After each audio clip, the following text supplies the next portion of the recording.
অক্ষয়ধাম মন্দির, রায়পুরা, নরসিংদী।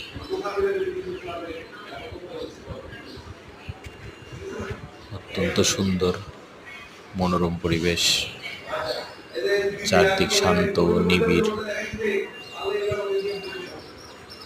সত্যিকার অর্থে বিশাল মনের মানুষ না হলে এই ধরনের কার্যক্রম উদ্যোগ গ্রহণ করা কখনোই সম্ভব নয়। আর সর্বোপরি ঈশ্বরের ইচ্ছা, কৃপা না থাকলেও কোনো কিছু হয় না।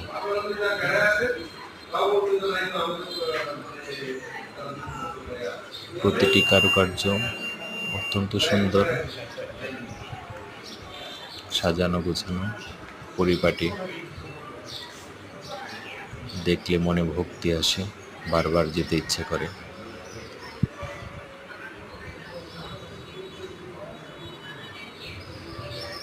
সবাইকে দেখার অনুরোধ রইল। ভালো থাকবেন সবাই। হরে কৃষ্ণ।